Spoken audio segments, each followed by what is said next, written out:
Astaghfirullah. Bismillahirrahmanirrahim. Assalamualaikum warahmatullahi wabarakatuh. Bihamdillahi wassalatu wassalamu ala rasulillah Muhammad bin Abdullah wa ala alihi wa sahbihi wa man tabi'ahum bi ihsanin ila yaumiddin, amma ba'du. Alhamdulillah, segala puja dan puji hanya milik Allah subhanahu wa ta'ala. Di pagi hari ini kita bisa berjumpa lagi di majelis ilmu walaupun lewat media. Salawat, teriring salam demi keberkahan majelis di pagi hari ini kita hadiahkan kepada Rasul kita Muhammad sallallahu alaihi wa ala alihi wasallam. Ma'asyiral muslimin wal muslimat, para pendengar dan para pemirsa, semoga dirahmati Allah subhanahu wa ta'ala. Tema di pagi hari ini kita akan membahas tentang kebahagiaan. Kebahagiaanlah sesuatu yang hampir dicari semua manusia. Anak kecil menghendaki bahagia. Orang remaja juga sama. Orang dewasa ingin bahagia. Laki-laki, perempuan, bahkan mukmin dan kafir, semua mencari kebahagiaan. Sebagian manusia menyangka bahwa kebahagiaan itu ada pada harta, sehingga di antara mereka mengejar harta siang dan malam, bahkan tidak peduli dengan waktu sama sekali. Bahkan sebagian mereka menganggap kebahagiaan itu ada pada pangkat, jabatan, dan kedudukan, sehingga dia tidak peduli apakah dalam mengejarnya menyakiti orang lain ataukah tidak. Bahkan sebagian manusia menyangka kebahagiaan itu apabila seseorang bisa menyakiti orang lain, bisa mengalahkan orang lain, dan begitu seterusnya. Tapi kalau kita melihat apa yang diburu manusia selama ini, dari harta, pangkat, jabatan, kedudukan, atau apalah namanya, kita lihat sejarah. Qarun adalah orang yang paling kaya. Bahkan Al-Quran mencatat kisahnya. Tapi apa yang terjadi? فَخَسَفْنَا بِهِ وَبِدَارِهِ الْأَرْضَ. Allah tenggelamkan Qarun dan seluruh hartanya ke permukaan bumi. Qarun pun tidak bahagia. Kita lihat Fir'aun yang dengan sombongnya mengatakan bahwa seluruh sungai dan lautan Mesir tajri min tahti, semua berjalan di bawah kakiku. Tapi lihat Allah subhanahu wa ta'ala kemudian menenggelamkan Fir'aun, bahkan lautan berada di atas kepalanya. Fa'aghraqnahum, kami tenggelamkan Fir'aun dan bala tentaranya. Kita lihat Namrud di puncak kekuasaannya, satu di antara 4 raja dunia yang mengatakan ana uhyi wa umit, saya bisa menghidupkan dan mematikan. Tapi Allah subhanahu wa ta'ala kirim ba'udah, kirim 1 ekor nyamuk masuk di lubang hidungnya, kemudian menghancurkan otaknya. Namrud pun mati gara-gara seekor nyamuk. Lihat pula kisah Al-Walid ibn Mughirah yang sombong dengan kekayaannya, yang sombong dengan keturunannya. Tapi Allah subhanahu wa ta'ala mengatakan sa'uslihi saqar, kami akan masukkan Walid ke dalam neraka Saqar. Ma'asyiral muslimin yang dimuliakan Allah azza wa jalla, boleh jadi harta bisa menyumbang kebahagiaan, tapi bukan segalanya. Boleh jadi pangkat dan kedudukan serta kepemimpinan bisa saja mendatangkan kebahagiaan, tapi juga bukan segala-galanya. Begitu juga harta, anak-anak dan keturunan boleh jadi menyumbang kebahagiaan, tapi itu bukan puncak kebahagiaan. Ma'asyiral muslimin yang dimuliakan Allah Subhanahu wa taala. Lalu bagaimana seseorang bisa mencapai kebahagiaan? Karena bahagia itu dikehendaki semua orang. Saya, Anda, atau siapapun para pendengar dan para pemirsa pasti menghendaki bahagia. Masalahnya, kita hidup di dunia darul bala, tempat orang diuji oleh Allah Subhanahu wa taala. Nabi SAW semasa hidupnya berusaha tidak dibuat tenang oleh orang-orang yang memusuhi dakwah. Bahkan para nabi sebelumnya juga sama. Bagaimana Nabi SAW diancam. Bahkan bukan hanya diancam, ada upaya pembunuhan yang dilakukan oleh musuh-musuh dakwahnya dari kalangan Yahudi, Nasrani, orang-orang munafik, ataupun orang-orang musyrik. Akan tetapi, bagaimana Nabi SAW mengemas semua itu sehingga hatinya tidak pernah berubah. Karena nufusul udhama la tataghayyar. Hati atau jiwa orang mulia itu tidak akan berubah. Dan itu pula yang diajarkan Nabi SAW dan para nabi sebelumnya. Kita lihat Ibrahim alaihi salatu wassalam ketika dimasukkan ke dalam api, bahkan ayahnya terlibat dalam pembakaran. Tapi ketika Allah Subhanahu wa taala selamatkan, Ibrahim pun mengatakan kepada ayahnya, "Sa'astaghfirullah lak." Saya akan memintakan kepada Allah ampunan buatmu. Lut alaihi salatu wassalam yang jelas-jelas diusir kaumnya dan diejek dan mengatakan, "Innakum qaumun yatatahharun." Engkau ini kaum yang sok suci. Aku tidak percaya dengan engkau, Lut. Jangan-jangan kau sama dengan kami, tapi engkau hanya sok suci saja. Ketika kemudian Allah Subhanahu wa taala kirimkan azab kepada kaum Lut, maka Lut hanya mengatakan, "Ya asafa ala qaumi." Duhai, sangat disayangkan kepada kaumku. Kenapa mereka berbuat seperti itu sehingga Allah kirimkan azab kepada mereka? Yusuf alaihi salatu wassalam sudah jelas-jelas disakiti oleh saudara-saudaranya, bahkan mengalami hal-hal yang buruk dalam hidupnya, dimasukkan ke dalam sumur, kemudian difitnah, dimasukkan ke dalam penjara. Tapi ketika kemudian Allah pertemukan sekian lama dan Allah berikan kenikmatan berupa bendaharawan Mesir, datanglah saudara-saudaranya, teringat apa yang mereka lakukan kepada Yusuf alaihi salatu wassalam. Tapi Yusuf mengatakan, "La tathriba alaikumul yaum." Hari ini tidak akan ada celaan antara saya dan kalian. Sudah kumaafkan semua kalian. Begitu juga Nabi sallallahu alaihi wa ala alihi wasallam. Ketika Fathu Mekah, dia melihat wajah-wajah orang yang menyakiti dirinya, menyakiti orang-orang yang bersamanya dari kalangan sahabat Nabi sallallahu alaihi wasallam. Tapi Nabi sallallahu alaihi wasallam mengatakan, "Idhabu fa antumut tulaqa." Pergi kalian, kalian sudah kumaafkan.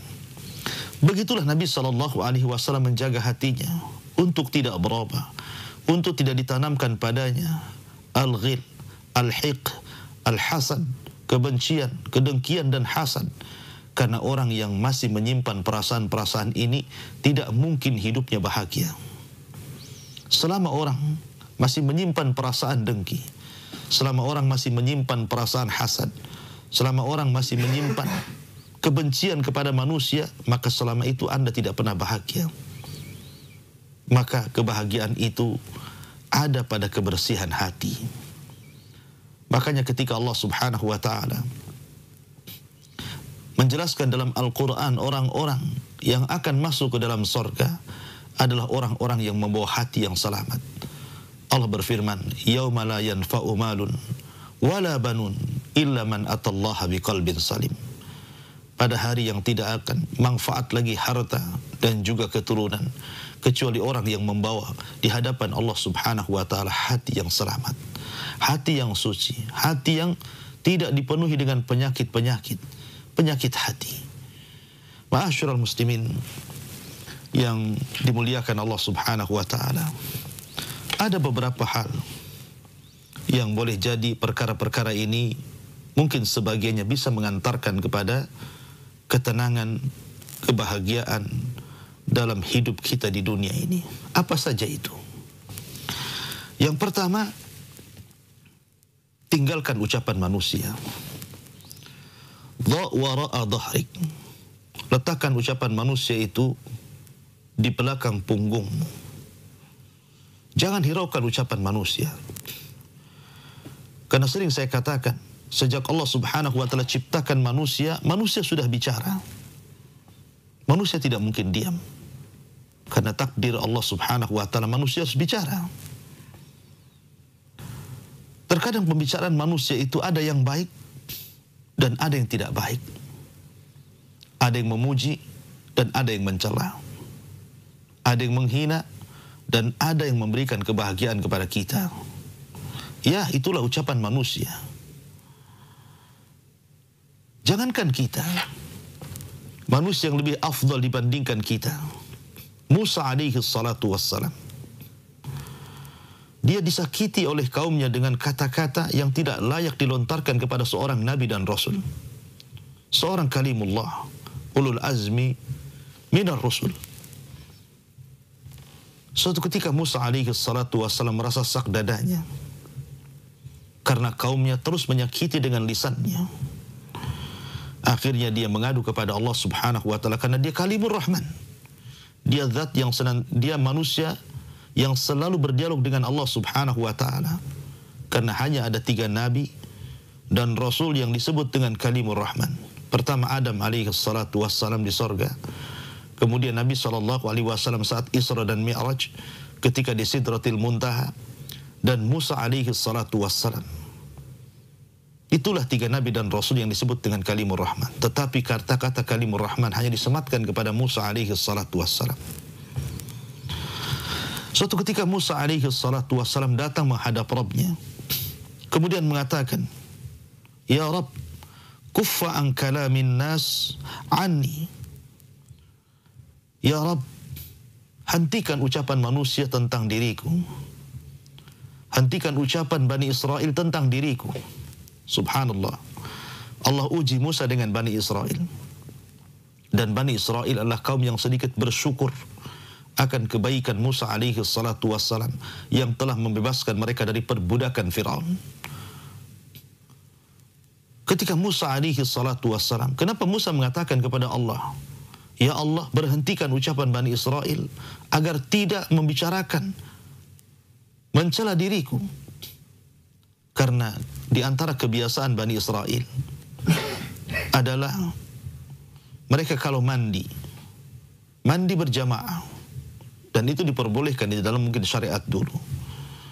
Tapi karena Musa alaihi salatu wassalam memiliki perasaan malu sehingga dia tidak pernah mandi bersama manusia, dia mandi sendiri, menghindar dari manusia. Mulailah manusia mengejek Nabi Musa alaihi salatu wassalam dengan mengatakan jangan-jangan dia memisahkan diri mandi bersama kita, boleh jadi dia punya penyakit yang malu kalau tampak kepada kita. Ini satu di antara celaan manusia kepada Musa alaihi salatu wassalam. Celaan Bani Israel kepada Musa alaihi salatu wassalam, padahal mereka tahu Musa adalah nabi mereka, rasul mereka, orang yang diutus untuk menyelamatkan mereka. Tapi lisan mereka tidak pernah berhenti mencela Musa alaihi salatu wassalam dan tidak bersyukur akan kebaikan Musa alaihi salatu wassalam. Maka suatu ketika kemudian Allah Subhanahu wa taala perintahkan batu untuk berjalan. Ketika Musa mandi, kemudian pakaian diletakkan di atas batu, kemudian Allah perintahkan batu itu berjalan. Maka batu itu berjalan membawa pakaian Nabi Musa. Musa pun mengejarnya dalam posisi telanjang. Maka manusia melihat badannya Nabi Musa alaihi salatu wassalam ternyata tidak ada apa yang mereka tuduhkan selama ini bahwa Musa memiliki penyakit badannya. Bahkan Musa adalah manusia yang paling indah badannya. Begitulah Allah Subhanahu wa taala berusaha untuk membela nabinya dengan caranya. Ma'asyiral muslimin yang dimuliakan Allah Subhanahu wa taala. Kembali kepada kisah ketika Musa alaihi salatu wassalam meminta kepada Allah Subhanahu wa taala supaya lisan-lisan Bani Israel dihentikan untuk tidak mencela dirinya. Maka Allah Subhanahu wa taala justru kemudian berbalik mengatakan, ya Musa, bukan hanya dirimu saja yang dicela manusia, bahkan diriku juga sama. Lihat kelakuan orang-orang Yahudi yang mengatakan, innallaha fakir wa nahnu aghnia. Kami ini, innallaha fakir, Allah itu fakir, kami ini kaya. Lihat kelakuan orang-orang Nasrani yang mengatakan, innallaha thalithu thalatha, Allah itu satu di antara tiga Tuhan. Lihat juga perkataan Uzair ibnullah, Uzair itu anak Allah. Lihat juga perkataan Al-Masih ibnullah, bahwa Al-Masih itu anak Allah, dan segudang ucapan orang-orang kafir terhadap Allah Subhanahu wa taala. Kalau Allah Subhanahu wa taala saja tidak selamat dari celaan yang diciptakannya dari makhluknya, bagaimana lagi para nabi, bagaimana lagi kita?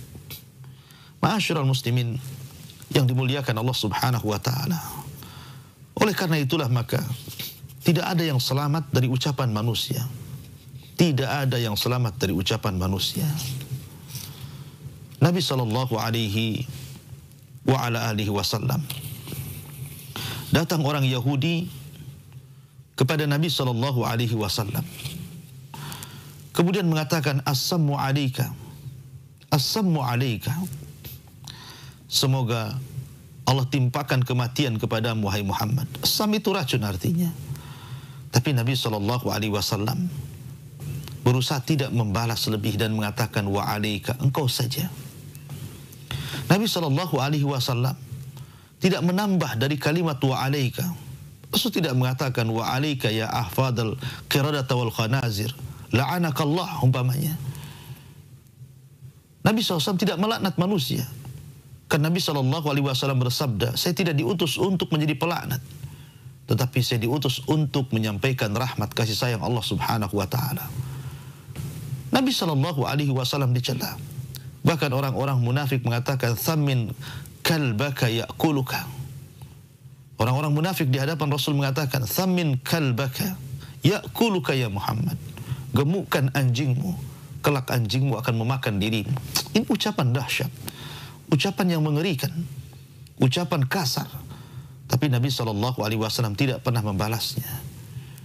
Nabi SAW tidak pernah mempedulikan ucapan manusia, karena manusia akan terus bicara, manusia akan terus menghina dan mengejek. Itulah tabiat manusia. Akan tetapi, jadikan ucapan manusia itu sama saja di telinga kita. Apakah dia mencela ataukah dia memuji, samakan itu. Jangan sampai kemudian celaan mereka menjadikan kita hina, jangan pula pujian mereka menjadikan kita ria. Samakan ucapan manusia dan jangan pedulikan manusia. Ma'asyiral muslimin yang dimuliakan Allah Subhanahu wa taala. Kemudian yang kedua yang harus kita lakukan adalah redhalah dengan takdir Allah Subhanahu wa taala. Redalah dengan takdir Allah Subhanahu wa taala. Di dunia ini tidak mungkin mencelakakan kita kecuali kecelakaan itu sudah ditulis di Lauhil Mahfuz. Ucapan manusia tidak merubah takdir manusia. Makanya sebagian ulama mengatakan bahwa puncak dari ucapan manusia itu selaras dengan takdir Allah Subhanahu wa taala. Tidak mungkin merubah takdir. Ucapan manusia itu tidak mungkin merubah takdir, tidak menambah rizki dan tidak mengurangi rizki, karena semua sudah ditakdirkan Allah Subhanahu wa taala. Satu dunia datang kepada kita, hendak merendahkan kita, hendak menghina kita, hendak menyakiti hati kita, hendak membunuh kita umpamanya. Tapi kalau Allah Subhanahu wa taala tidak mentakdirkan, maka tidak mungkin terjadi. Karena Rasul yang mengatakan, walau istama'u ala an yadhurruka bi syai'in lam yadhurruka illa mimma kataballahu lah. Kalau satu dunia berkumpul untuk mencelakakan dirimu, tidak akan ada kecelakaan itu, kecuali memang kecelakaan itu sudah ditulis di Lauhil Mahfuz. Kalau kecelakaan itu tidak ditulis di Lauhil Mahfuz, tidak mungkin terjadi. Karena semua itu beredar dengan takdir Allah Subhanahu wa taala. Maka berimanlah dengan takdir. Jangan hiraukan manusia. Kita semua sudah ditakdirkan masing-masing. mulai daripada rizkinya, daripada usianya, daripada kebahagiaannya, kecelakaannya, husnul khatimah kah, sul khatimah kah, semua sudah ditakdirkan sebelum kita dilahirkan. Maka tenangkan hati, berpijaklah dengan takdir Allah Subhanahu wa ta'ala. Ma'asyiral muslimin yang dimuliakan Allah Subhanahu wa ta'ala. Kemudian yang ketiga, tamshi ma'asiratil Mustafa sallallahu alaihi wa ala alihi wasallam. Berjalanlah mengikuti sirah Nabi kita Muhammad sallallahu alaihi wasallam. Apapun musibah yang dialami kita, pernah dialami oleh Rasul kita Muhammad sallallahu alaihi wasallam. Apapun keperitan hidup yang menjadikan kita tidak bahagia, sudah pernah dialami oleh Nabi sallallahu alaihi wasallam. Bahkan boleh jadi ujian yang diberikan Allah kepada Nabi kita Muhammad sallallahu alaihi wasallam jauh lebih berat dibandingkan ujian yang Allah berikan kepada kita. Karena Rasul sallallahu alaihi wasallam yang bersabda, inna asyaddal bala indallahil anbiya tsummal amsalu fal amsal. Sesungguhnya ujian yang paling berat dalam hidup ini adalah ditimpakan Allah kepada para nabi, kemudian orang-orang yang mengikuti nabi, kemudian orang-orang yang mengikuti nabi. Jadi kalau kita beragama Islam dan kita yakin bahwa Nabi kita Muhammad sallallahu alaihi wasallam, maka ikutilah sirah Mustafa, sirah Nabi sallallahu alaihi wasallam. Bagaimana cara menghadapi ujian yang Allah timpakan kepada Rasul, sehingga berbagai macam ujian yang Allah timpakan kepada Rasul tidak menghalangi untuk mendapatkan kebahagiaan. Kalau sekarang Anda katakan Anda diuji oleh Allah Subhanahu wa ta'ala, mungkin boleh jadi meninggal keturunan Anda, darah daging Anda, anak-anak laki-laki dan perempuan Anda, dan itu sebuah kesedihan dan bisa mencabut kebahagiaan. Siapa bilang? Bahkan Nabi SAW sudah mendahului apa yang Anda rasakan hari ini. Putra-putra Nabi SAW meninggal sejak kecil. Bahkan seluruh putrinya meninggal di hadapan Rasul kecuali Fatimah 6 bulan setelahnya. Artinya kalau seandainya Allah uji kita dengan meninggalnya anak-anak kita, Nabi SAW juga sama diuji dengan itu. Bahkan Nabi SAW juga pernah sedih ketika Ibrahim, putra beliau, meninggal dunia. Dia juga menangis, tapi tangisan rahmat. Ketika ditanya, "Wa ma yubkika ya Rasulullah?" Apa yang membuat Anda menangis wahai Rasulullah? Maka Rasul hanya mengatakan, "Innal aina la tadma wa innal qalba la tahzan wa inna bi firaqika ya Ibrahim la mahzunun wa la aqulu illa ma yardallah." Hati ini, mata ini bisa berlinang air mata. Hati ini bisa bersedih. Dan perpisahan diriku dengan Ibrahim adalah perpisahan yang menyesakkan dada. Dan aku tidak akan mengucapkan kecuali apa yang Allah ridhai. Begitulah Nabi SAW. Bersedih boleh, tetapi tidak mencela, tidak menolak takdir. Maka dia mengatakan, aku tidak mengatakan kecuali yang Allah ridhai. Maka kalau Allah Subhanahu wa ta'ala takdirkan kita diberikan musibah seperti itu, maka jangan mengucapkan apapun kecuali yang Allah ridhai. Kalau sekarang Allah Subhanahu wa ta'ala uji Anda dengan kefakiran, dengan kemiskinan, sulitnya ekonomi, sulitnya pekerjaan. Nabi SAW pernah fakir. Bahkan ketika pasca hijrah dari Mekah ke Madinah, Nabi SAW digambarkan oleh Aisyah radhiyallahu anha bagaimana keperitan hidup berada di kota Madinah, sampai pernah berhari-hari tidak makan. Bahkan bukan hitungan hari, bahkan hitungan bulan, 3 bulan berturut-turut Nabi SAW tidak pernah mengeluarkan asap di dapurnya. Bahkan suatu ketika Nabi SAW keluar, mengganjal perutnya dengan 2 batu, berjumpa dengan Abu Bakar Siddiq radhiyallahu anhu dan Umar ibn al-Khattab radhiyallahu anhu, di mana tiga-tiganya merasa kelaparan. Ketika dilihatnya Abu Bakar, 1 batu yang diikat di perutnya. Ketika dilihatnya Umar, 1 batu yang diikat di perutnya. Ketika lihat Nabi SAW 2 batu yang diikatnya, maknanya Rasul lebih lapar dibandingkan keduanya. Nabi SAW pernah hidup susah. Di masa remaja beliau penggembala kambing bertahun-tahun. Ketika di Madinah, Nabi SAW juga sama. Ma'asyiral muslimin yang dimuliakan Allah Subhanahu wa ta'ala. Lalu apa yang jadi masalah bagi Anda? Kalau seandainya Anda sekarang kemudian dicaci oleh tetangga, dihina oleh tetangga, difitnah oleh tetangga. Nabi SAW sudah dihina, dikatakan orang gila, dikatakan tukang sihir, dikatakan tukang tenun, dikatakan macam-macam. Jadi kalau seandainya kita diejek, Nabi kita lebih diejek. Kalau kita disakiti, Nabi kita disakiti. Maka dengan melihat sirah Al-Mustafa, melihat perjalanan Nabi SAW, maka ini akan menenangkan hati dan akan memunculkan kebahagiaan bahwa apapun musibah yang Allah timpakan kepada saya pernah dilalui oleh Nabi SAW.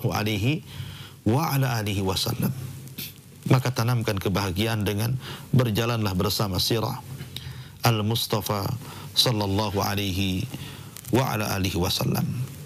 Ma'asyiral muslimin yang dimuliakan Allah Subhanahu wa taala. Kemudian juga kun ma'allah. Jadilah bersama Allah Subhanahu wa taala, sandarkan segala sesuatu kepada Allah. Kalau Anda ingin bahagia, sandarkan hidup Anda kepada Allah. Jangan sandarkan kepada makhluk. Karena bersandar kepada makhluk adalah kebahagiaan yang semu. Anda bahagia ketika bersandar, tapi ketika sandaran itu roboh, maka hilanglah kebahagiaan. Sandarkan kepada Zat yang maha kaya, yang maha pemberi rizki, yang maha kuat, yang maha pengampun, lagi penyayang. Allahu Jalla fi'ula. Lihatlah Nabi SAW yang sering saya ceritakan ketika berdakwah di Taif.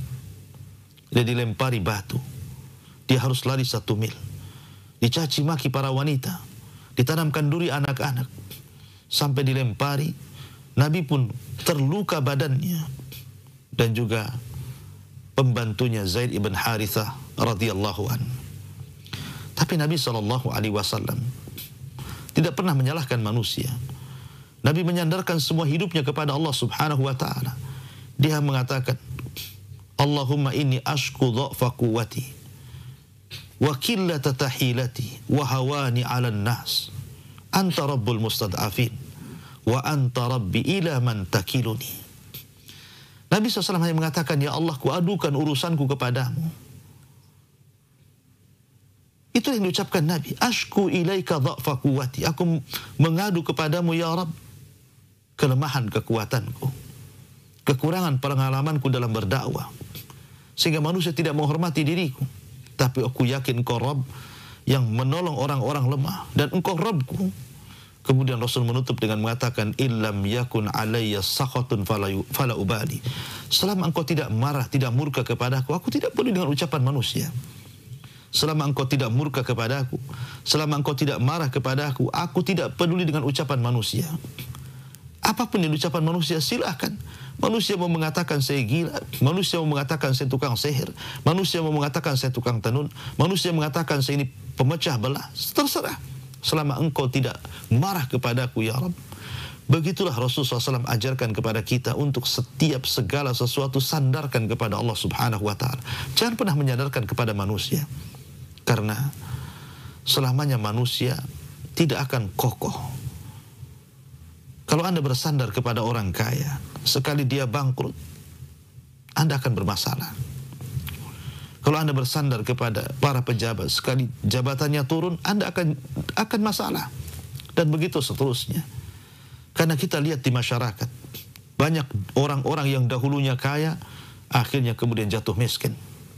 Kita lihat di masyarakat, orang-orang yang dulunya di atas pangkat jabatan dan kedudukan, akhirnya menjadi pengangguran, dicopot dari jabatannya.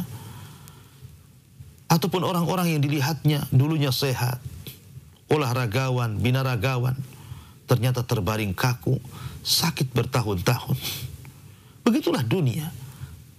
Ya, ma'asyiral muslimin. Tapi kalau kita sandarkan kepada Rabbul Izzati wal Jalal, Zat yang tidak pernah, Zat yang maha kuat, maha pemberi rizki, maha kaya, maka kita akan bahagia. Maka sandarkan hidup kepada Allah Subhanahu wa ta'ala. Jangan pernah menyandarkan hidup kepada manusia. Maka setiap ada kesulitan, angkat kedua tangan dan kita katakan ya Rabb, ya Rabb. Ya, minta perlindungan kepada Allah, minta penjagaan kepada Allah, minta sesuatu kepada Allah. Idza sa'alta fas'alillah wa idza sta'anta fasta'in billah. Kalau minta sesuatu, minta kepada Allah. Kalau minta pertolongan, mintalah pertolongan kepada Allah Subhanahu wa taala.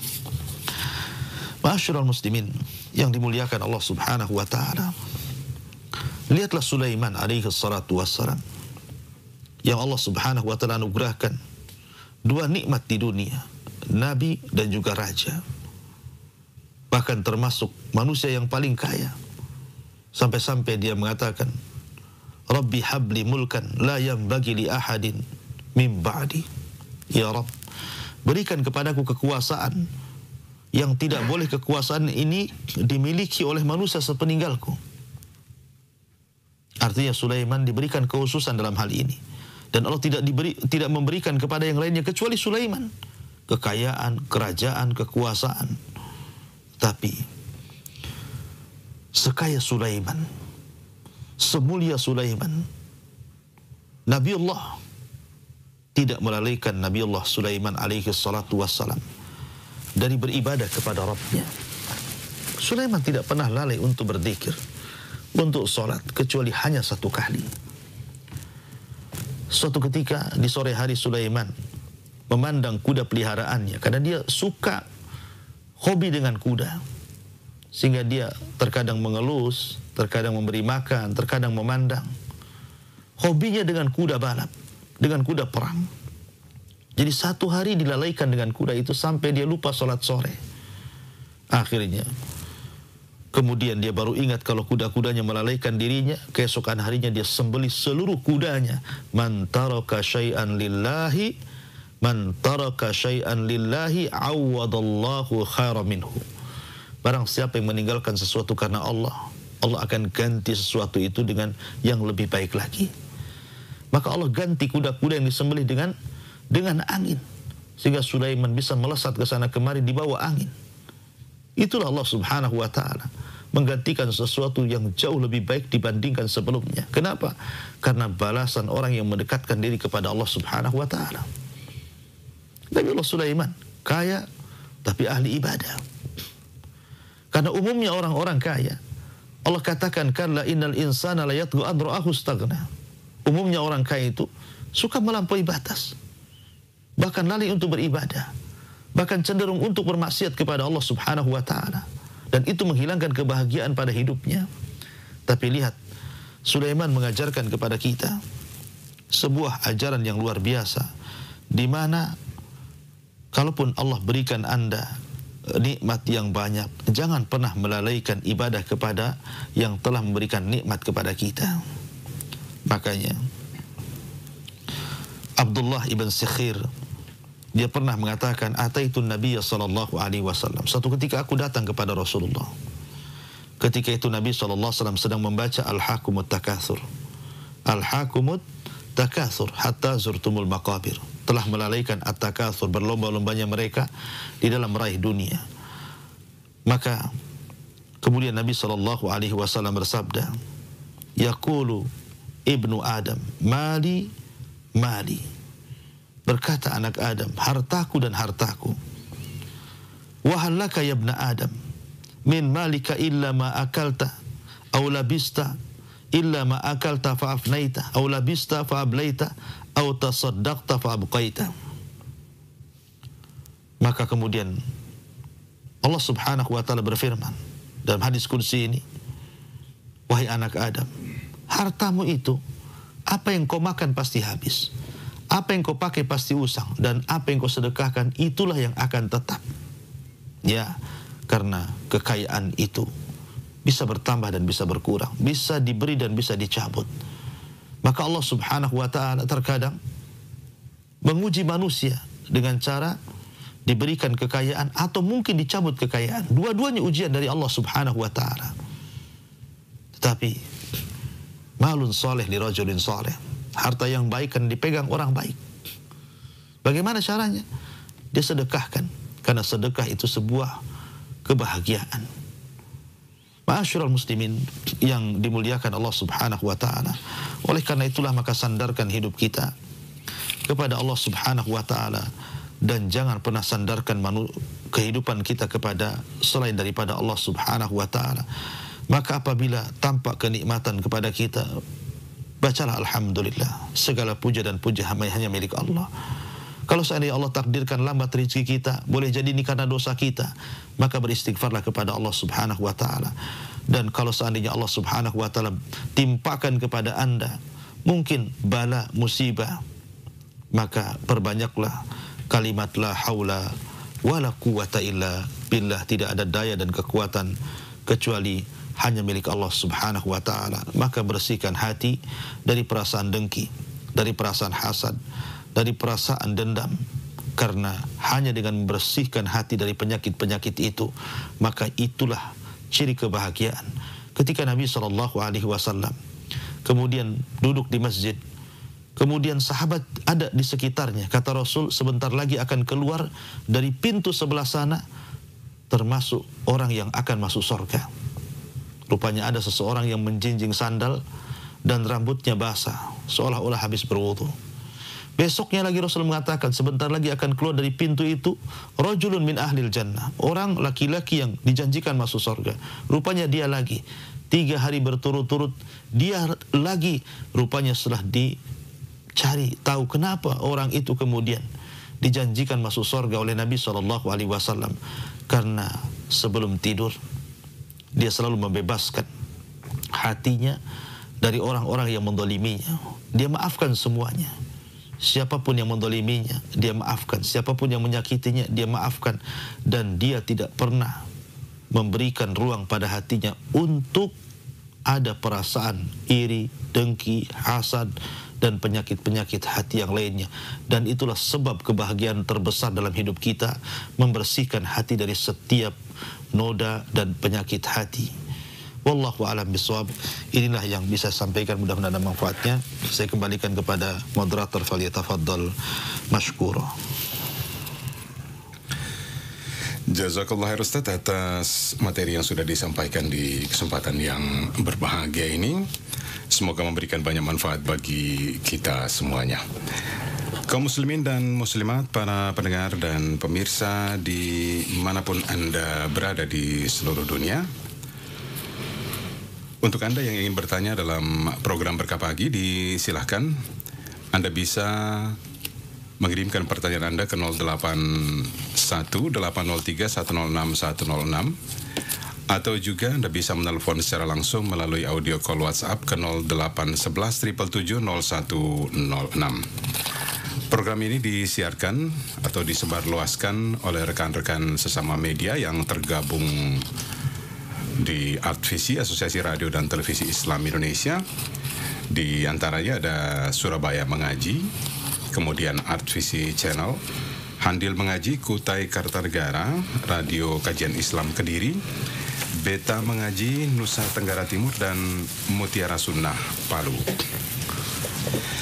Baik, sudah ada pertanyaan yang masuk di kesempatan yang berbahagia ini. Dari Lili di Lampung nih Ustadz. Mohon penjelasannya Ustadz, dalam riwayat para sahabat radhiyallahu anhum, mereka mendapat pelajaran tauhid dari Rasulullah sallallahu alaihi wasallam sebelum memahami ayat-ayat Al-Qur'an. Apakah metode ini tepat bagi kita para penuntut ilmu Ustadz? Mohon pencerahannya. Alhamdulillah, salatu wassalamu ala Rasulillah, amma ba'du. Nabi SAW berdakwah di 2 tempat. Pertama di Mekah, yang kedua di kota Madinah. Di Mekah selama 13 tahun dan di kota Madinah selama 10 tahun. Jadi lengkap semuanya, dari Mekah ke Madinah 23 tahun. Nabi menyampaikan risalah Allah Azza wa Jalla. Periode Mekah umumnya menyentuh soal akidah yang berkaitan dengan tauhid dan juga keyakinan kepada hari akhir. Makanya untuk membedakan apakah Al-Quran yang turun disebut Makkiyah dan juga Madaniyah, itu dilihat daripada seruannya. Kalau di Mekah umumnya menggunakan ya ayyuhal nasu, kalau di Madinah umumnya menggunakan ya ayyuhalladzina amanu. Kalau ya ayyuhan nas, wahai manusia, ini umumnya turun di Mekah dan surat ini disebut Makkiyah. Tapi kalau ya ayyuhalladzina amanu, umumnya di Madinah disebut Madaniyah. Kenapa? Karena suruhan ya ayyuhan nas itu umum, mencakup mukmin dan kafir. Tapi di Madinah orang sudah bertauhid, maka umumnya orang-orang yang beriman. Dan umumnya kalimat ini turun dan setelahnya bicara tentang masalah hukum. Tapi ayyuhan nas umumnya bicara setelahnya pasti masalah tauhid. Ya, karena Nabi memulakan dakwahnya dengan tauhid. Dan itulah metode bukan hanya Nabi, tapi para Nabi. Dalam Al-Quran Allah mengatakan, وَلَقَدْ بَعَثْنَا فِي كُلِّ أُمَّةٍ رَسُولًا أَنِ اعْبُدُوا اللَّهَ وَاجْتَنِبُوا الطَّاغُوتَ. Dan tidaklah kami utus pada tiap-tiap umat ini seorang Rasul, di mana tugas mereka adalah u'budullah, sembahlah Allah, dan jauhi sesembahan selain Allah alias taghut. Itulah seruan para nabi. Mendahulukan tauhid, mendahulukan keyakinan, mendahulukan hati sebelum amalan badan. Oleh karena itulah maka metode ini metode yang sangat baik. Makanya lihat bagaimana Luqman Al-Hakim ketika menasihati anaknya sebelum menyentuh persoalan amal, maka Luqman mengatakan, ya bunai la tusyrik billah inna syirka la zulmun azim. Wahai anakku, jangan kau sekutukan Allah, karena berbuat syirik itu ada kezaliman yang sangat besar. Begitu juga Ibrahim alaihi salatu wassalam. Lihat di masa mudanya, sejak remaja dia berusaha untuk menanamkan tauhid pada kaumnya, menghancurkan patung-patung Namrud, membuat keraguan-keraguan kaumnya dengan mengatakan, ketika melihat bulan, ketika melihat bintang, ketika melihat matahari, oh ini Tuhan saya. Tapi rupanya setelah tenggelam, hilang, tidak muncul, oh jangan-jangan bukan Tuhan. Masa Tuhan hilang dan tenggelam? Nabi Ibrahim menanamkan keraguan-keraguan akan kesyirikan yang dilakukan kaumnya. Intinya beliau ingin mendakwakan dakwah tauhid bahwa itu tidak benar, bahwa bintang bukan Tuhan, bulan bukan Tuhan, matahari bukan Tuhan, dan begitu seterusnya. Jadi metode dakwah, apalagi mengajarkan anak-anak kita, maka yang pertama kali menanamkan tauhid. Karena tauhid yang menjadikan seorang istiqomah. Tauhid pula yang menjadikan barometer amalan-amalan lain diterima. Kalau masalah tauhidnya, maka akan bermasalah amalan-amalan yang lainnya. Tapi kalau lurus tauhidnya, maka akan meluruskan amalan-amalan yang lainnya. Wallahu a'lam bishawab. Syukran Ustaz atas penjelasannya. Demikian untuk penanya Ibu Lili di Lampung. Baik, pertanyaan berikut Ustaz sudah masuk dari Ibu Karmila di Bekasi. Assalamualaikum Ustaz. Waalaikumsalam. Afwan, izin bertanya, jika kita merasa apa yang kita jalani tidak disukai orang, mungkin karena orang tersebut menginginkan posisi kita yang sedang dijalani, sehingga kita selalu disindir ini dan itu. Dan untuk menjaga hati sendiri, maka dilepaslah apa yang sedang dijalani supaya tidak disindir-sindir terus. Bagaimanakah sikap kami yang seperti itu, Ustaz? Ya, alhamdulillah. Tadi saya sudah katakan bahwa la ahada yaslam min kalamin nas. Tidak ada satupun manusia yang selamat dari ucapan manusia. Kalaulah Allah takdirkan Anda berkawan dengan malaikat Jibril sekalipun, pasti akan ada orang yang mencela kita. Makanya Allah Subhanahu wa taala berfirman, ya ayyuhalladzina amanu la takunu kalladzi adzau Musa fabarra'ahu Allah. Wahai orang-orang yang beriman, janganlah seperti orang-orang yang menyakiti Musa. Maka Allah pun kemudian melepaskan segala tuduhan kepada Musa alaihi salatu wassalam. Wa kana indallahi wajiha. Ya. Jadi jangan pedulikan ucapan manusia. Saya katakan tadi, jangan pedulikan ucapan manusia. Kalau ada orang yang menyindir Anda, tidak perlu Anda kemudian merasa sempit dadanya. Jangan pecahkan hati hanya gara-gara ucapan manusia. Jangan pedulikan manusia. Kalau ada orang yang datang menyindir Anda, seolah-olah tutup saja telinga Anda tidak dengar dia. Apa yang dikatakannya saya tidak tahu. Ya. buat bodoh saja bahasa kitanya. Telinga ini pintu masuk setiap ucapan manusia. Maka kalau ada ucapan-ucapan buruk, tutup telinga. Jangan pedulikan. Ma'asyiral muslimin yang dimuliakan Allah Subhanahu wa taala. Juraiz, seorang ahli ibadah. Juraiz, seorang ahli ibadah. Di zaman Bani Israel, dia punya saumah, tempat khusus untuk beribadah dia. Hidupnya tidak pernah maksiat. Sholat aja, zikir, mendekatkan diri kepada Allah Azza wa Jalla. Tapi satu ketika Juraiz difitnah manusia. Datang seorang pelacur, berzina dengan penggembala kambing di sekitar tempat ibadahnya Juraiz. Manusia pun mencela Juraiz dan menuduh seolah-olah Juraiz yang menghamili wanita itu. Satu kampung menuduh Juraiz. Padahal mereka tahu siapa Juraiz. Kalau Juraiz saja ahli ibadah, tidak lepas daripada tuduhan manusia. Akhirnya sampai kemudian dirobohkan tempat ibadahnya. Kemudian Juraiz pun hampir dibunuh. Tapi Allah Subhanahu wa taala yudafi'u 'anil ladzina amanu. Allah membela orang-orang yang beriman. Dia cubit bayi itu dan mengatakan, "Man abuk, siapa bapakmu?" Tiba-tiba bayi itu bicara, "Abi ar-ra'i, bapakku seorang penggembala." Baru orang-orang menyesal. Ternyata tuduhan ini selama ini kepada Juraiz tidak benar. Akhirnya mereka pun berjanji untuk membangunkan kembali tempat ibadah Juraiz dari emas. Tapi Juraiz mengatakan, tidak perlu. Bangun sebagaimana yang kalian robohkan. Kalau Juraiz saja seorang ahli ibadah, tidak pernah maksiat, tidak lepas daripada omongan orang. Bahkan fitnahan orang itu bukan hanya omongan, tapi memfitnah Juraiz. Apalagi kita. Ya, para nabi tidak lepas daripada omongan orang. Bahkan sering saya katakan Maryam bintu Imran, wanita suci, dituduh berzina. Aisyah radhiyallahu anha, wanita yang jelas-jelas istri Nabi, Ibnatus Siddiq, wanita yang dijamin masuk surga, juga dikatakan pezina. Dikatakan telah selingkuh dari Nabi SAW dengan Safwan ibn Mu'attil. Itu hembusan orang-orang munafik. Akan tapi ma'asyiral muslimin yang dimuliakan Allah Azza wa Jalla, kalau kita sudah tahu bahwa kita tidak selamat dari ucapan manusia, maka dua hal yang Anda harus lakukan. Pertama, maafkan mereka. Kalau tidak bisa, jangan pedulikan mereka. Kalau Anda katakan, ya sudahlah kalau begitu saya menghindar saja, ya tidak ada masalah. Kalau Anda kemudian menghindar dari tempat pekerjaan Anda karena tidak berjumpa dengan dia supaya tidak memperbanyak dosa, tidak ada masalah kalau ada lowongan kerja di tempat lain. Tapi kalaupun Anda tidak kemudian keluar dari situ, maka jangan pedulikan orang itu. Jangan pedulikan ucapan manusia. Ucapan manusia tidak akan menolak takdir yang Allah sudah tulis di Lauhil Mahfuz. Paling tinggi ucapan manusia itu selaras dengan takdir.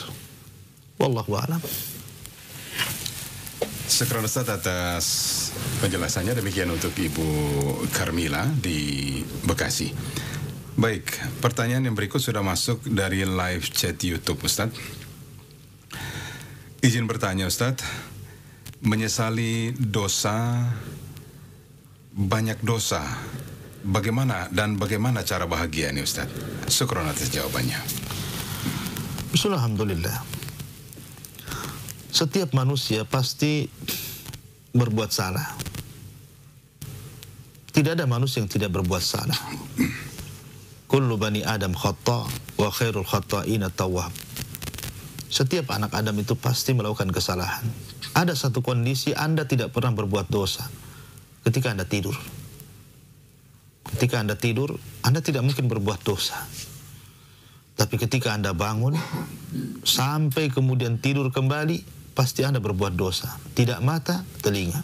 Tidak telinga, tangan. Tidak tangan, kaki. Tidak kaki, perasaan. Tidak perasaan, pemikiran. Manusia pasti berbuat dosa. Akan tetapi sebaik-baik orang yang melakukan dosa adalah istighfar. Ya, meminta ampun kepada Allah Subhanahu wa taala. Syekh Muhammad bin Abdul Wahhab rahimahullahu taala dalam kitabnya Qawaidul Arba, ketika menyinggung tentang 3 perkara yang merupakan wasilah bahagia, apa kata beliau? Ketika dia mengatakan, pertama, apabila diberikan nikmat dia bersyukur. Yang kedua, apabila diberikan musibah dia bersabar. Yang ketiga, apabila melakukan dosa, dia segera istighfar. Kata beliau, fahadihi thalatha unwanus sa'adah. 3 perkara ini boleh jadi merupakan kunci kebahagiaan. Maka kalau Anda ingin bahagia, perbanyak istighfar. Perbanyak istighfar kepada Allah Subhanahu wa taala. Karena Rasul yang mengatakan man lazimal istighfar ja'alallahu min kulli dhikin faraja. Barang siapa yang melazimkan istighfar, kata Nabi SAW, maka Allah jadikan dalam setiap kesempitan dada, Allah luaskan, Allah lapangkan dada itu. Bahkan bukan hanya itu saja, Allah akan lepaskan dalam setiap kesulitannya kelapangan. Bahkan bukan itu saja, Allah akan berikan rizki min haitsu la yahtasib, dari arah yang tidak disangka-sangka. Maka istighfar adalah unwanus sa'adah, salah satu pengantar kepada kebahagiaan. Karena istighfar itu mengundang rahmat Allah, mengundang rahmat Allah Subhanahu wa ta'ala. Maka kalau Anda berbuat dosa, segeralah bertobat, beristighfar kepada Allah Azza wa Jalla, supaya hati ini tenang. Karena selama orang itu bermaksiat kepada Allah, maka hati tidak akan tenang. Tapi ketika manusia mendekatkan diri kepada Allah Azza wa Jalla, maka hati akan tenang. Dan itu sumber kebahagiaan. Rasulullah mengatakan, ala bidzikrillahi tatmainnul qulub. Ingatlah dengan mengingat Allah Subhanahu wa ta'ala, tenanglah hati. Dan ketika tenang hati, maka Anda akan bahagia. Wallahu a'lam bishawab. Jazakallah khair Ustaz atas jawabannya. Semoga difahami oleh penanya dan bermanfaat bagi kita semuanya. Ya, masih ada beberapa pertanyaan yang masuk. Kami akan bacakan sesuai dengan waktu yang tersedia ini, insyaallah. Baik, pertanyaan yang berikut nih Ustadz, datang dari penanya di Purwokerto. Afwan Ustadz, apa batasan curhat kepada manusia agar kita tetap bersandar kepada Allah Ta'ala? Terkadang khawatir berlebihan ketika kita meminta tolong atau curhat kepada manusia, Ustaz. Alhamdulillah, Allah Subhanahu wa ta'ala, dialah yang menciptakan masalah, dan Allah pula yang mengangkat masalah. Allah yang memberi, Allah juga yang mengangkat. Allah yang memberikan kemuliaan, Allah juga yang menghinakan. Siapa yang Allah muliakan, tidak ada yang bisa menghinakan. Siapa yang Allah hinakan, tidak ada yang bisa memuliakan. Semua datang dari Allah Azza wa Jalla. Dan itu ujian. Maka apabila Anda ditimpa kegalauan hidup, keperitan hidup, kesusahan hidup, maka jangan pernah mengadu kepada makhluk. Jangan pernah curhat kepada makhluk. Makhluk itu tidak membawa solusi sedikit pun. Tidak mengangkat masalah yang Anda hadapi sedikit pun. Maka adukan setiap perkara kepada Allah Subhanahu wa ta'ala. Makhluk itu hanya sebab. Tapi yang mengangkat Allah Subhanahu wa ta'ala. Maka pertama kali kalau ada masalah, angkat kedua tangan dan katakan, Ya Rabb, Ya Rabb. Karena orang yang selalu mengangkat tangan dan mengatakan Ya Rabb, tidak pernah Allah hancurkan hatinya. Minta kepada Allah Azza wa Jalla solusi, istikharah. Karena masalah datang dari Allah, Allah yang akan mengangkatnya. Tapi kebanyakan kita tidak. Kalau ada masalah, justru kita datang kepada makhluk yang lemah, kepada teman-teman, kepada orang yang tidak memberikan solusi. Bahkan lebih parah lagi, di dunia medsos ini justru diadukan di tengah-tengah medsos, ditulis di YouTube, ditulis di WhatsApp, ditulis di Instagram, dibaca manusia. Anda sedang apa sebenarnya? Kalau ada masalah, mengadu kepada Allah Subhanahu wa ta'ala, Ya Rabb, tolonglah aku sedang begini dan begitu. Coba, kalau Anda ada masalah, terus kemudian Anda sholat, setelah sholat Anda berdoa dan Anda lakukan terus seperti itu, maka insya Allah yakin bahwa pertolongan Allah itu akan qarib, akan dekat, akan segera Allah angkat. Tapi kalau setiap masalah Anda adukan kepada makhluk, makhluk tidak memberikan solusi. Kecuali kalau Anda sudah meminta kepada Allah, kemudian menjadikan sebab. Ingat, menjadikan sebab itu yang betul-betul sebab memang menghilangkan masalah. Artinya apa? Orang yang Anda curhati itu betul-betul ngasih solusi. Dan solusi itu hanya ada pada Al-Quran dan Sunnah. Idza tanaza'tum fi syai'in farudduhu ila Allahi wa Rasul. Kalau kalian bermasalah, maka kembalikan kepada Allah dan Rasulnya. Jadi datanglah kepada orang yang tepat. Jangan datang kepada orang yang tidak tepat. Karena terkadang ketika Anda datang kepada orang yang tidak tepat, itu namanya menambah masalah di atas masalah. Tidak menyelesaikan masalah. Ya. Tapi datanglah kepada orang yang tepat memang menyelesaikan masalah. Yang paham tentang masalah itu. Ya. Nah, jangan curhat kepada makhluk. Adapun batasan-batasan. Masalahnya begini, ada orang yang kemudian curhat masalah keluarga. Contoh saja masalah keluarga. Umpamanya, mungkin suaminya mendolimi dirinya. Mungkin suaminya kawin lagi atau poligami atau apa begitu ya. Atau masalah lain, mungkin suaminya menjelek. Intinya mendolimi dirinya. Dia tidak sabar, tidak mengadukan kepada Allah. Akhirnya diceritakan keburukan suaminya, padahal itu masih suaminya. Ya. Diceritakan keburukannya kepada orang lain, akhirnya orang tahu. Ketika Anda menceritakan keburukan suami Anda kepada orang lain, akhirnya orang lain kemudian menyebar isu itu, hakikatnya Anda sedang menyakiti suami lewat lisan manusia. Dan Anda penyebabnya. Ya, itu satu contoh umpamanya. Karena apa? Salah curhat, akhirnya apa? Menyebarlah berita. Walaupun pada awalnya Anda ketika ngomong itu, mungkin Anda baik-baik saja. Tolong ya, saya hanya ingin bercerita kepada Anda. Jangan ceritakan ini kepada orang lain. Tolong, ini amanah. Kenyataannya tidak demikian. Banyak orang yang bicara seperti itu. Tahu-tahu sudah menyebar beritanya. Karena orang yang mendengar berita pun ketika menyampaikan berita kepada orang lain, kata-katanya sama. Tolong jangan diceritakan kepada orang lain. Karena ini amanah orang yang bercerita kepada saya. Jangan diceritakan orang lain. Maka kamu juga jangan cerita kepada orang lain. Maka orang ketiga juga akan ngomong kepada ungkapan seperti itu. Kalau sudah seperti itu, siapa yang disalahkan? Anda yang disalahkan karena Anda salah curhat. Maka sebaiknya masalah itu selesaikan sesuai dengan porsinya. Kalau ini urusan rumah tangga, maka jangan pernah keluar pagar rumah. Selesaikan di dalam rumah saja. Intinya bahwa batasan curhat itu jangan sampai kemudian melanggar syariat. Ya, melanggar syariat yang mengakibatkan akhirnya kemudian bukan menyelesaikan masalah tapi menambah masalah. Wallahu a'lam. Jazakallah Ustaz atas penjelasannya. Demikian untuk penanya di Purwokerto. Baik, para pendengar dan pemirsa dimanapun Anda berada, satu pertanyaan terakhir ini, mengingat terbatasnya waktu. Dari penanya di Batam, mungkin tadi di penghujung ini Ustadz sudah sedikit menyinggung. Ini berkaitan dengan pertanyaan yang akan saya bacakan, tapi mungkin bisa ditambahkan dikit Ustadz penjelasannya. Dari penanya di Batam, apa yang harus dilakukan jika suami sedang marah, sering menghina istrinya, menyebut-nyebut semua pemberian, dan menghina keluarga kita miskin, dan juga sering berkata kasar. Kemudian marahnya juga itu terkadang cuma masalah miskomunikasi aja Ustaz, bukan masalah fatal dari istri. Mohon nasihatnya Ustaz. Iya, alhamdulillah.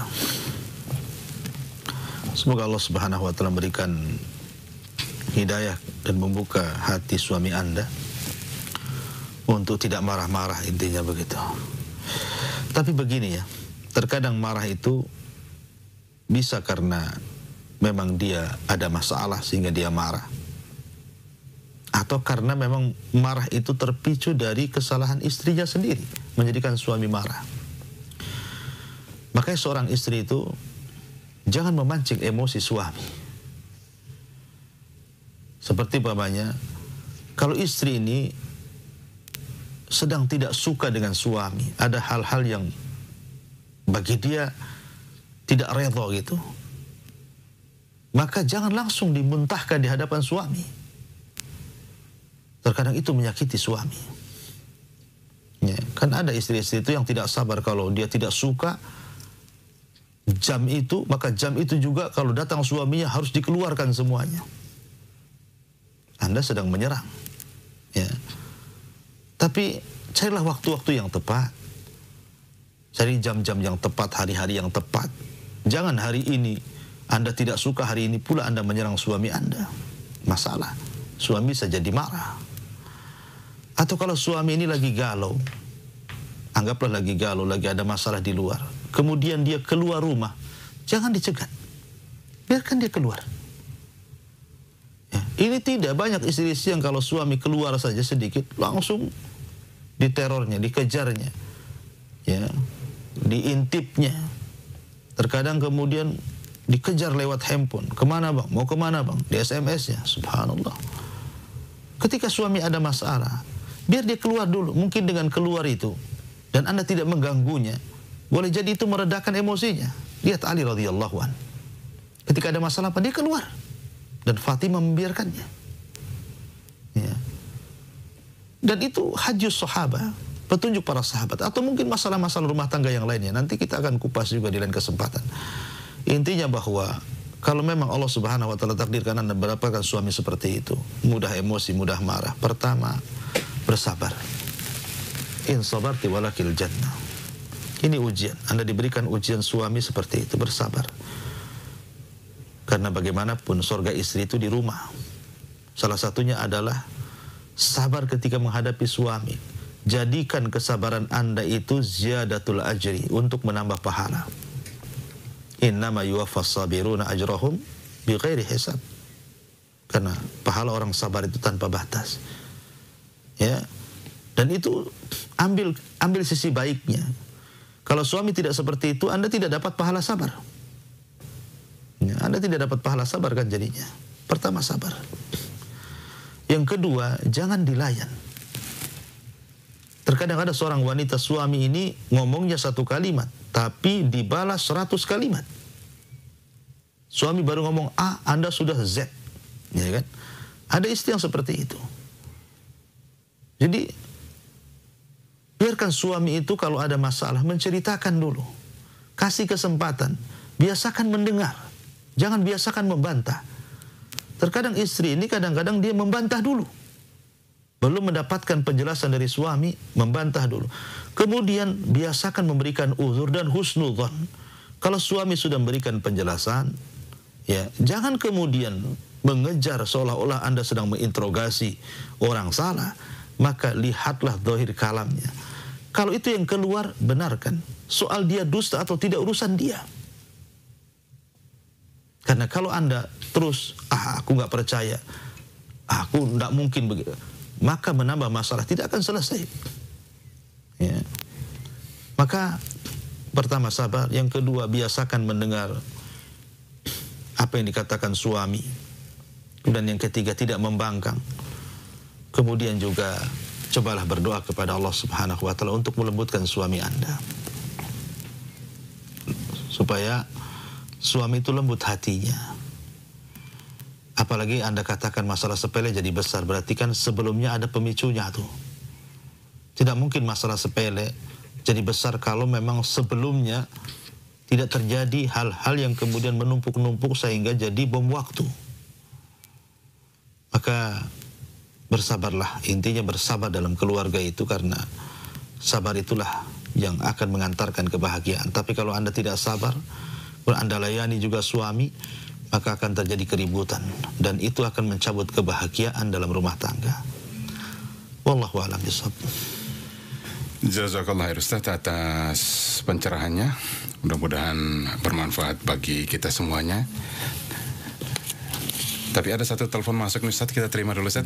Baik. Ya. Halo. Assalamualaikum. Assalamualaikum.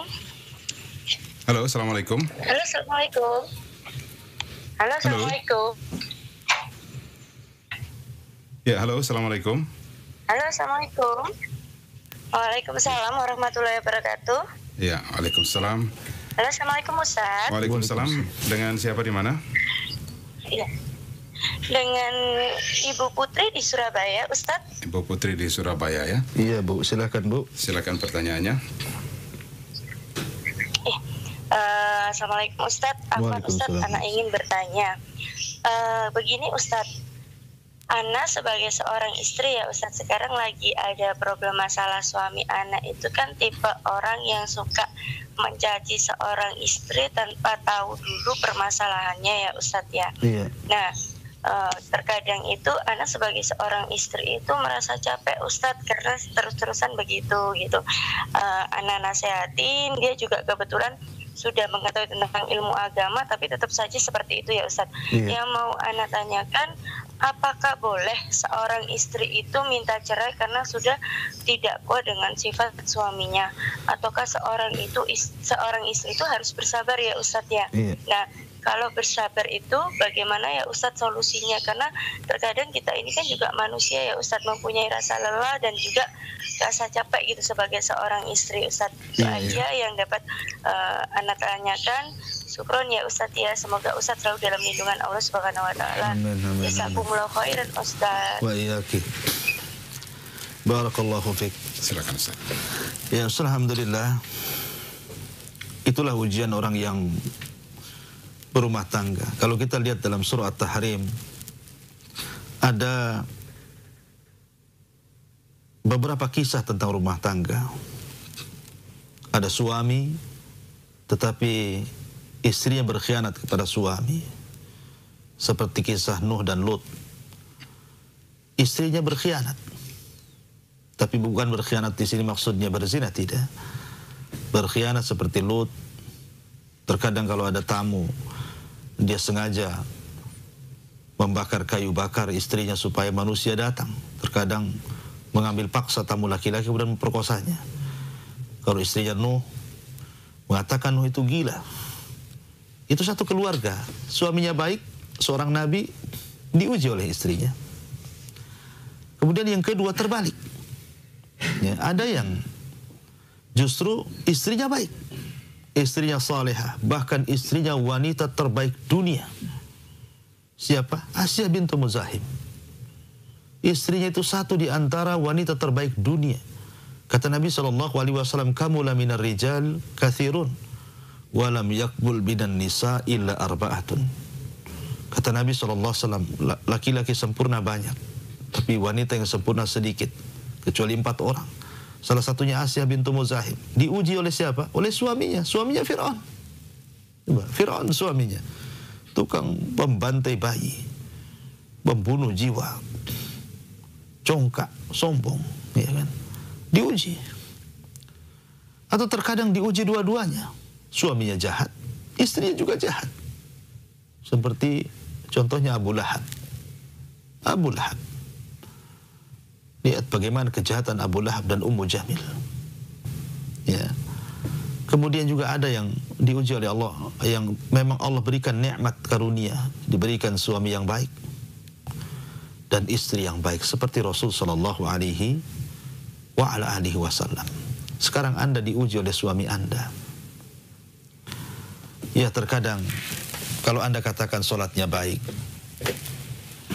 ngajinya juga baik,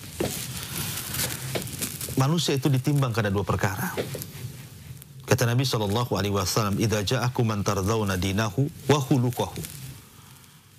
Pertama agama dan juga akhlak. Belum tentu orang yang baik agama baik akhlaknya. Belum tentu yang baik akhlak baik agamanya. Ketika dua-duanya baik maka sempurna manusia. Itu yang diajarkan Nabi SAW. Pertanyaan Anda, ketika Anda melihat sikap yang buruk dari suami, mana yang harus Anda pilih? Sekarang pertanyaannya adalah apa yang ada pada suami Anda? Maknanya, perbuatan apa yang menjadikan suami, menjadikan Anda ini sakit hati? Apakah ucapannya tidak memberikan nafkah kepada Anda? Atau kurang akhlaknya? Ya. Maka sebelum Anda memutuskan untuk meminta cerai, karena bagaimanapun meminta cerai itu sesuatu yang tidak baik. Bahkan bisa dilaknat kalau seandainya meminta cerai tanpa sebab. Walaupun terkadang minta cerai bagian daripada solusi, karena perceraian itu juga pernah dilakukan Nabi SAW.